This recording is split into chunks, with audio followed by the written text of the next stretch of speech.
اس سے پہلے کہ ہم آگے چلیں مومن صاحب، اگر آپ سے بھی میں پوچھ سکوں کہ انہوں نے کہا کہ اس میں قادیانی اور اسرائیل کی ملی بھگت ہے. اب یہ بالکل ہی بے بنیاد من گھڑت بات ہے. اس میں آپ ذکر کر رہے تھے کہ جو ایک عربی پروگرام میں گفتگو ہوئی اسرائیل کے بعض اہلکاروں سے، تو وہ اگر آپ ہمیں بتا سکیں کہ وہ کیا تھی اور اس سے کیا بات سامنے آئی.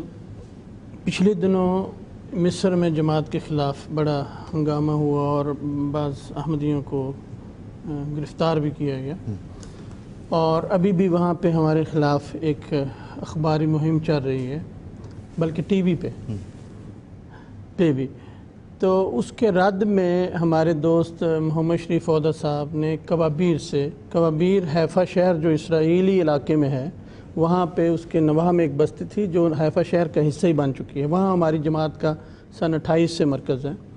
تو وہاں سے انہوں نے ایک لائیو پروگرام کیا عربی میں، اور اس میں مختلف لوگوں، صحافیوں اور عربوں سے بات کی کہ ہمارے پہ یہ الزام لگایا جاتا ہے کہ اسرائیلی فوج میں یا اسرائیلی پولیس میں یا اور ایسے اداروں میں احمدی ہیں، بلکہ 600 احمدی ہیں اسرائیلی فوج میں. تو اس بارے میں آپ بتائیں، آپ ہمیں جانتے ہیں. تو 3 بڑی سرکردہ عرب شخصیات نے اس میں حصہ لیا لائیو، اور اس تہمت اور الزام کا بڑی سختی سے رد کیا، اور کہتے ہیں ہم خود کوابیر کے رہنے والے ہیں. ابھی تک تو ہم نے نہ سنا نہ دیکھا کیونکہ ایک احمدی کوابیر کا یا کوابیر سے باہر کا اسرائیلی فوج یا پولیس میں بھرتی ہوا ہو، جبکہ ہم جانتے ہیں کہ اور عرب اور مسلمان جیسے دروز اور سرش کے علاقے کے بعض مسلمان وہ اسرائیلی فوج میں بھی ہیں، پولیس میں بھی ہیں. بلکہ میں خود گواہ ہوں کہ میں جب مسجد اقصی دیکھنے گیا تو وہاں پہ اسرائیلی فوج نے اس وقت جو سپاہی متعین کیے ہوئے تھے وہ دروز تھے، اور دروز مسلمانوں کا ایک باطنی فرقہ ہے، مشہور ہے، جانتے ہیں سارے عرب. تو یہ بات اس میں 3 سرکردہ شخصیات نے کی، جن میں سے ایک اسرائیلی پارلیمنٹ کا عرب ممبر تھا اور عکا کے علاقے کا تھا، اور سابقہ ممبر تھا، اور 2 خود کوابیر سے عرب تھے. اور دور جانے کی کیا بات ہے، یہ حسن عودہ جو کوابیر سے ہی تھا اور جو 89 میں مرتد ہوا تھا، اور منظور چنیوٹی کے ساتھ اس نے یہاں لندن میں بڑی اس کے کندھے پہ بیٹھ کانفرنس کی تھی، اس سے بھی یہ سوال ہوا تھا اس سے، اور اس وقت کی جنگ میں یہ اس کا انٹرویو شائع شدہ ہے. اس سے آخری سوال یہی پوچھا گیا تھا کہ سنا ہے وہاں پہ 600 قادیانی ہیں اسرائیلی فوج میں، تو تم بتاؤ. اس نے اس موقع پہ بھی یہ کہا کہ نہیں، کوئی بھی نہیں. تو یہ چیزیں الزام ہیں، الزام تو انسان جتنی مرضی بار دہرا لے لیکن وہ سچ نہیں ہو سکتے.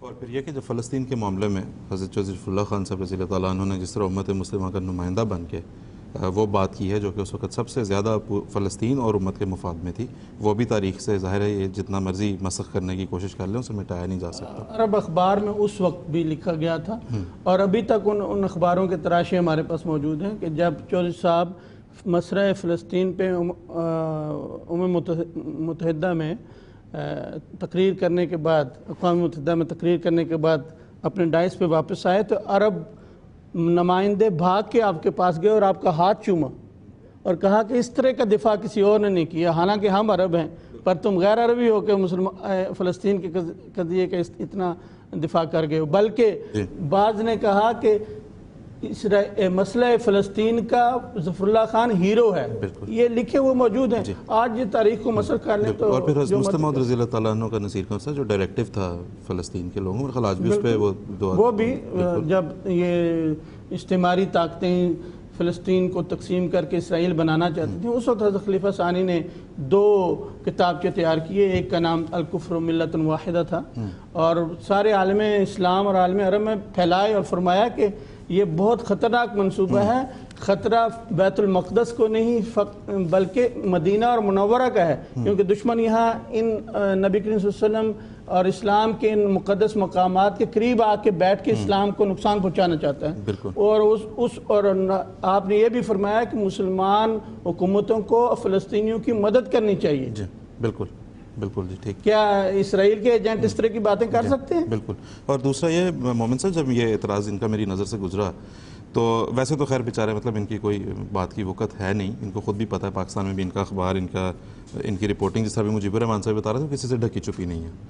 تو لیکن میں نے دیکھا، میں نے کہا آخر کس بات پہ انہوں نے بیس کی ہوگی یہ بات، کوئی انہوں نے کیا بنایا ہے. تو اس میں میں نے دیکھا کہ ان کے جو گزشتہ کچھ کالمز میں کبھی انہوں نے کسی موبائل فون کی کمپنی کو اسرائیل کا ایجنٹ قرار دیا ہے، کبھی انہوں نے اپنی گلی میں آنے والے سبزی فروش کو اسرائیل کا ایجنٹ قرار دیا ہے، کبھی انہوں نے کسی موچی کو قرار دیا ہے، کبھی کسی مذہبی جماعت کو قرار دے دیا. تو یہ پتہ نہیں بیچارے مطلب ان کی انٹینشن کیا ہے اور یہ کیا چاہتے ہیں.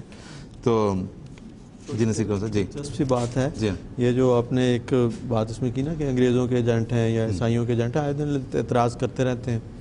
ہمارے ایک نو احمدی عرب دوست نے اس کا بڑا خوبصورت سا جواب دیا.